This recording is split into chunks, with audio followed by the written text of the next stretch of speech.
Thank you. I've been called many things, but never Your Honor. It's a good honor. Well, I'm very pleased to welcome you all to Jerusalem. There are senior government ministers here from Germany, from Romania, from Bulgaria, from Canada, our own Minister of Diaspora Affairs, Naftali Bennett, the Mayor of Paris, the UN Coordinator for the peace process, religious leaders from across the faith, many from the Muslim community. I had an excellent discussion just now with the Imam of Paris. Their ambassadors here, distinguished guests from so many walks of life, from so many lands, including great actors.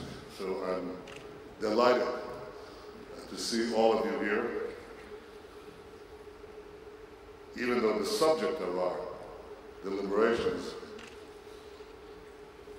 is not a source of delight. 70 years ago, with the end of World War II and the revelation of the horrors of the Holocaust, some believed that humanity would discard one of history's oldest hatreds, anti-Semitism. And it's true that in the years immediately following World War II, blatant expressions of hatred for the Jews appeared to take a respite, at least in the liberal West. Yet today, there's no doubt that we're living in an age of resurgent anti-Semitism. Jews everywhere are once again being slandered and vilified. This is taking place in the intolerant parts of the Middle East, but it's also taking place in what otherwise would be expected to be the tolerant parts of the West. It's taking place in Beirut, in Damascus, in Tehran, but it's also taking place, violently so, in Toulouse, in Paris, in Brussels, because along with vilification come the inevitable violent attacks. And Jews are now being targeted for being Jews. Now, Jews have the right to live freely and safely wherever they choose. And governments everywhere are responsible for guaranteeing this right. And I want to take this opportunity to praise all the governments that have been witnessing this resurgent anti-Semitism, their commitment to protect the rights of the Jews, the rights of individuals, the rights of their citizens. The representatives are here, and I praise them for it. But Jews also have the right to join us here in Israel. And if they make that choice, we will welcome them with open arms.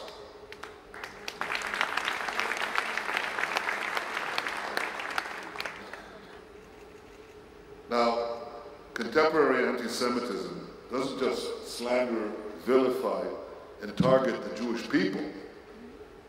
It first and foremost, today, targets the Jewish state. That's the nexus, that's the core, that's the focus of anti-Semitism. I want to give you an example of this from today, this morning. I went down to Ben Gurion Airport to welcome home the IDF's humanitarian mission to Nepal.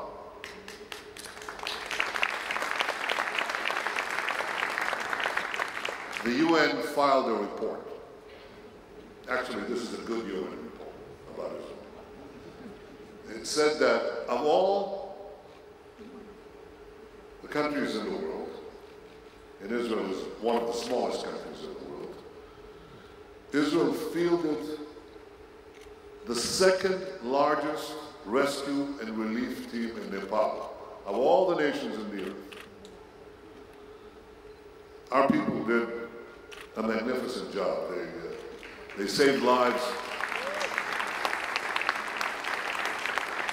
They took people out of the rubble. They treated 1,600 wounded people and sick people. They delivered life, several births. Yet yesterday, state television in both Iran and Venezuela accused our humanitarian team of trafficking in babies. Now, did any of you see an Iranian rescue team in Nepal? This is the quintessential example of the big lie technique. The aggressor accuses his victim. And it's this big lie of anti-Semitism is propagated most enthusiastically by those who trample on the human rights of their own people. Iran will speak of human rights. I don't want to talk about Venezuela. I leave that to you. I'm the foreign minister, for God's sake. They lecture us on human rights, on the rule of law, on safeguarding human decency. They string people in cranes, innocent people in cranes, in the squares of Tehran and Iran's other cities. They send their goons to Lebanon, to Syria, to Yemen, slaughtering people by the thousands. They slaughter Muslims. They target Muslims who do not share their violent creed.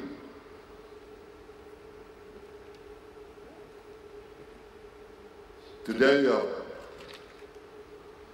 a lot of the extreme anti-Semitism that we see today is coming from old quarters, intolerant quarters, xenophobic ones in parts of Europe,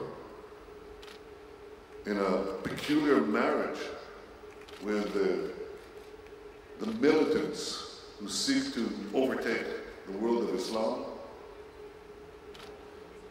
And they have integrated the most extreme anti-Semitism into this murderous theology. I want to give you an example.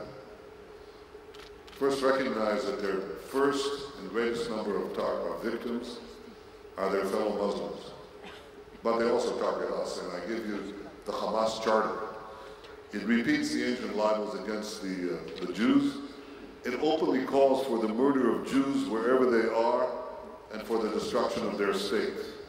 And the same can be said of Hezbollah and for the common patron of both Hezbollah and Hamas, which is of course Iran. And of course they have competition. The militant Shiites have competition from the militant Sunnis of Al-Qaeda, of ISIS, and Al-Nusra, who echo their murderous creed, not only about Israel, who've seen the horrors they commit on their fellow Muslims. Today's anti-Semitism, as I said, is not limited to the various sects of militant Islam, nor is it limited just to the xenophobic elements of the fringes of European society. Because today it often wears the mask of so-called progressive thinking in the West. Some of those who consider themselves champions of tolerance are remarkably intolerant when it comes to Jews and the Jewish state. The classic anti-Semite portrayed the Jews as the embodiment of all evil in the world. Modern anti-Semites portray the Jewish state as the embodiment of all evil in the world. When Hamas and Hezbollah rocketed our cities, thousands and thousands and thousands of rockets, fired directly at our cities, that's a war crime. Hiding behind their civilians, that's a second war crime. When they committed these dual war crimes, tens of thousands demonstrated on the streets of European capitals, not against Hamas, not against Hezbollah, but against Israel. Now thousands are being killed in the brutal conflict in Yemen. You see any demonstrations in London or Paris? 250,000 people have been savagely butchered. In Syria, you hear any word of academic boycotts of the Assad regime? And in Iran, now, under the Rouhani government, executions have gone up. Innocent people are taken to death. You hear any UN resolutions condemning these violations of basic human rights? And the answer, regrettably, is no. The demonstrations, the boycotts, the resolutions are all reserved for the Middle East, one true democracy. In fact, it's the most beleaguered democracy on earth, Israel. This is a travesty. We can try to explain it away in many ways, and it's true that the internet has a multiplier effect. But you can have a multiplier effect on many, many lies, on many slanders. And yet this has a global multiplier effect. And there is something fundamentally wrong. That this slander is reserved for the one country in the region where the death penalty is not even used against the most gruesome terrorist murderers, the one country that holds human rights sacrosanct, where equality is protected under the law, for women, for Christians, for minorities, for all. You can ask yourself, how is that possible? How could it be that the Jewish state is treated like that? There's got to be fire if there's smoke. How do you think the Jews were treated for generations?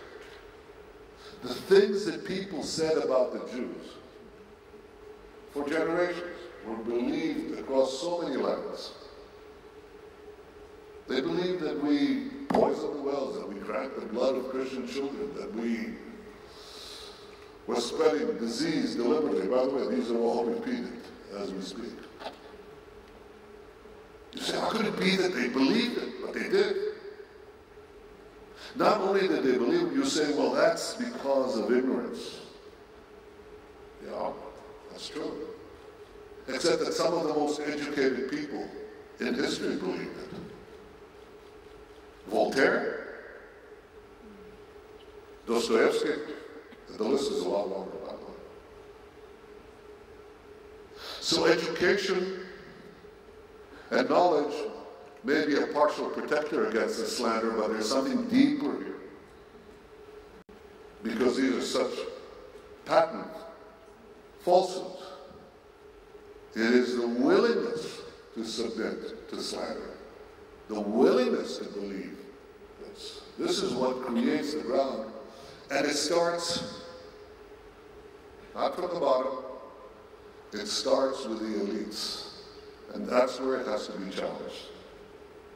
And today, the treatment of Israel is no different from the treatment of our forebears.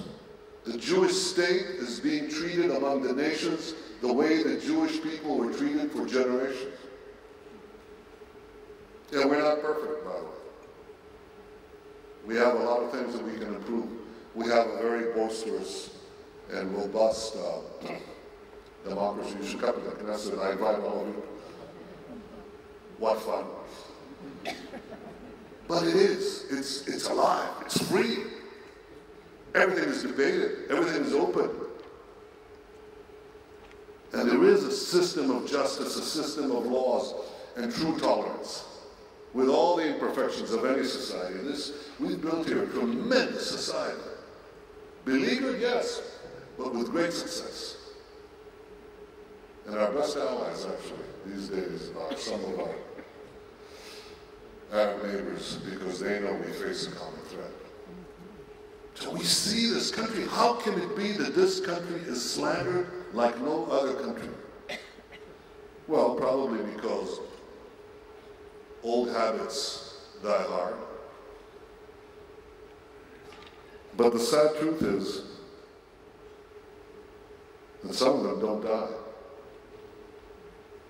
The sad truth is that no rational examination can justify the obsession with the Jewish state. And this obsession with the Jewish state and the Jewish people has a name. It's called anti-Semitism.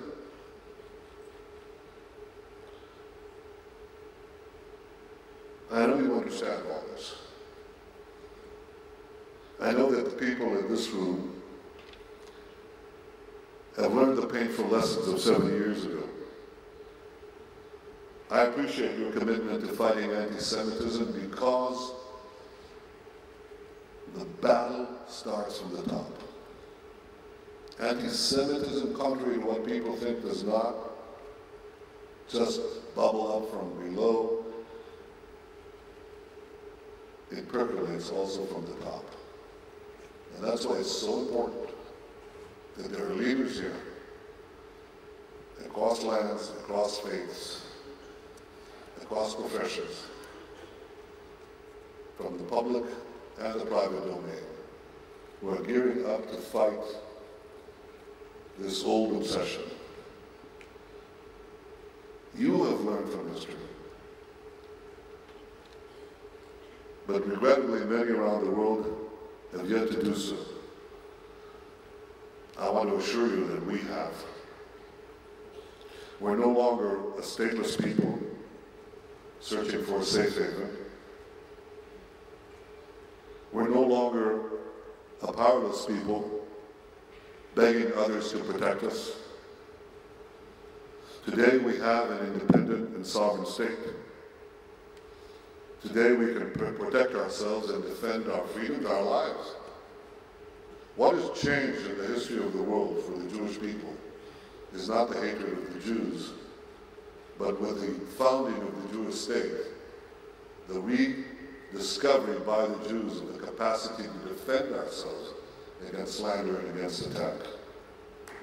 Today, we can speak up against our vilification, as I'm doing right now, and as you have been doing, and I know you will continue to do, because there's a simple fact, a lie that is left unchallenged and endlessly repeated assumes the cachet of self-evident truth. Our biggest job is to go and light a candle of truth. When I came to the United Nations many years ago to serve as Israel's ambassador, I met a famous Jewish religious leader, the Lubavitcher Rebbe. And he said to me, you know, you'll be going into a house where many, many lies will be leveled at Israel and at our people. And he said, remember that in the darkest hall, if you light one candle, then people will see the light of truth for a very long distance. They'll see it from afar. And your job, he said to me, is to light a candle of truth in a dark hall. Well, I'll tell you, we need a lot of candles, and a lot of lighters of candles, and that's how I see you. Because nowhere is this caliber that is leveled against our people more systematically propagated than in Iran. The Ayatollah regime is conducting, as we speak, a competition. The competition is an international competition. It parallels our conference, except it's the very reverse. It's a competition of Holocaust deniers from around the globe. Who can better deny the Holocaust? And while they're denying the Holocaust, they're planning another genocide against our people. They openly threatened to annihilate the state of Israel just a few weeks ago. A few days before the Lausanne Agreement was signed, an Iranian general said the destruction of Israel is non-negotiable, openly. And of course they seek to build nuclear weapons to implement this mad design. And I have to tell you honestly that the Lausanne framework won't stop them. Israel wants to see a peaceful solution, a better deal that will actually block Iran's path to the bomb. But I want to be absolutely clear.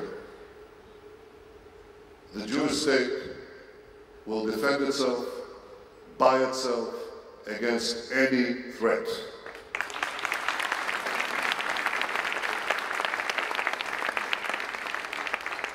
That's what we've learned from history. That's what the Jewish state is all about.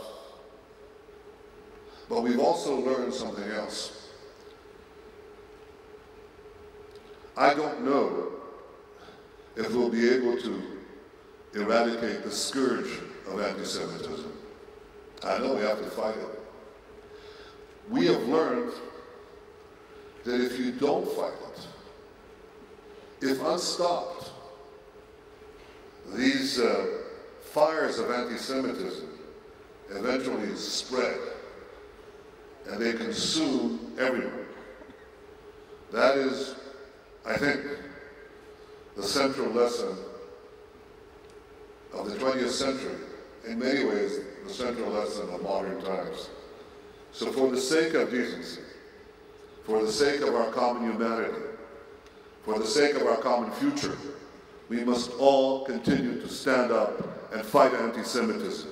The Jewish people and decent people everywhere will salute you for doing just that. Thank you. Thank you for coming to Jerusalem. Thank you.